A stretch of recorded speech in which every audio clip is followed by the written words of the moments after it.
Thank you all so very much. And Pastor Johnson, it's good to be with you again. And we were all here on Sunday celebrating Pastor Johnson, the completion of his first year at Antioch, and you and your family, and with the Antioch family. And it's always good to be at Antioch. There's so much history, and at the same time, so much life right here at Antioch Church, 500 Clay. It's also good, so thank you, Pastor Johnson. Look forward to working with you very, very closely in this church as we go forward. And then Ramon Manning is here, and Eileen Lawal. These are two distinguished individuals that have done so much already in preserving history and moving us forward, so thank you. I have to acknowledge Ms. Bostic. Ms. Bostic, thank you so very much in your leadership. So look, this is a special day in the city of Houston, the culmination of hard work by a lot of individuals and organizations. And I just want to start off by thanking all of you in this room because as I look out, there are people who have been fighting for preservation in this city for a long, long time. It didn't just start on yesterday. Today, we can officially announce the historic sites of memory associated to the UNESCO Slave Route Project. This designation will enable members of the public, residents, and visitors to know the connection and relevance of these locations to national and world history. And as one of my city council persons would say, this is a really big deal, and it is a big deal. To be considered for the UNESCO label, all sites were required to submit documentation that showed originality and authenticity of the site, scientifically established research recognized by the scholars community, written and historical documents, oral traditions, memory of the concerned population, archaeological research and findings, memories of the space linked to the geography and the history of the territory, and the site must contribute substantially to the consciousness of the importance of slave trade and slavery. And all the sites that we are announcing today have met the stringent UNESCO criteria to be recognized with other extraordinary places around the world. Now that just deserves a hand in and of itself.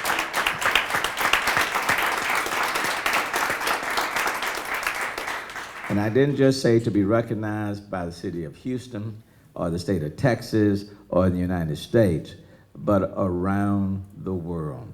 Emancipation Park, Olivewood Cemetery, Freeman's Town, Antioch Missionary Baptist Church, the African American Library at the Gregory School, 2 Rutherford B.H. Yates Museum properties, the Reverend Ned Pullum and Eddy Pullum House, and the Workman's Cottage Barbershop Beauty Shop Museum, and the Middle Passage Port of Galveston, Texas, have all received letters designating them by UNESCO as sites of memory associated with the Slave Route Project.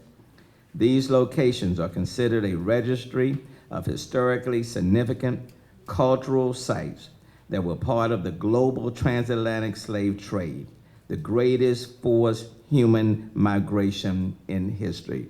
I said in an event at the Baker Institute about a couple of months ago, and when there's so much conversation about immigration and people coming and wanting to come to the United States, that sometimes we forget that there was immigration to the United States.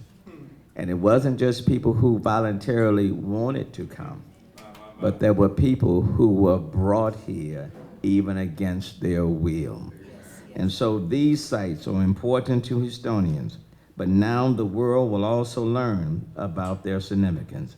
The Slave Route Project highlights the importance of preserving history and telling the painful truth about the dark past of slavery and how it has affected and impacted the world. But more than that, the sites tell the story of the newly freed slaves who journeyed from surrounding rural areas and the Middle Passage Port of Galveston to Houston in search of economic and political opportunity.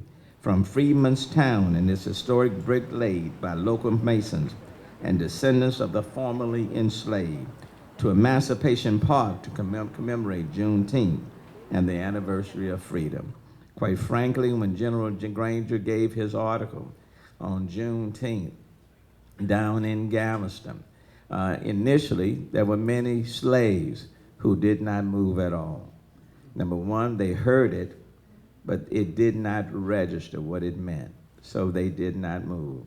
There was another group that before he was even finished reading it, and they knew where he was going, they took off and just headed in a northerly direction.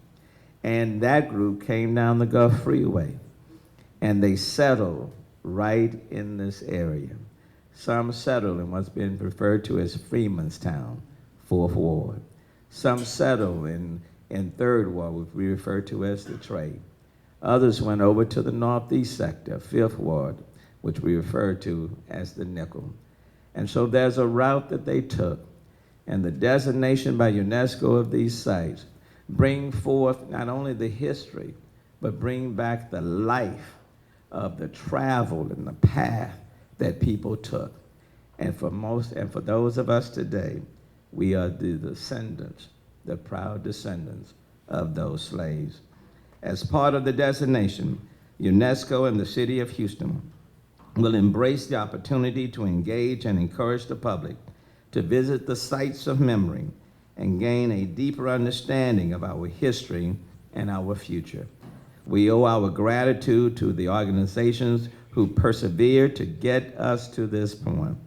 The Freedmen's Town Preservation Committee, the Houston's Freedmen's Town Conservancy, the Rutherford B.H. Yates Museum and Scholars Committee, Freedmen's Town Preservation Coalition, the Coalition of Pastoral Leaders, the 4th Ward Redevelopment Authority, TERS number 14, and the Freedmen's Town community. We are here today because of your resolve. Thank you. And to see this history acknowledged and be a part of this effort with you is indeed an honor. Another important date is next week's global launch of the UNESCO publication, Legacies of Slavery, a resource book for managers of sites and itineraries of memory. This book is being launched on May 21st, 2019, which is the annual United Nations World's Day for Cultural Diversity for Dialogue and Development. The celebration of the launch will take place in Houston at the historic designated sites. According to the UN, bridging the gap between cultures is urgent and necessary for peace, stability, and development. And I encourage all Houstonians to participate and learn more about this very important history. This is a proud moment for not just African Americans, this is a proud moment for all of us. Regardless of how we got here, we are here now.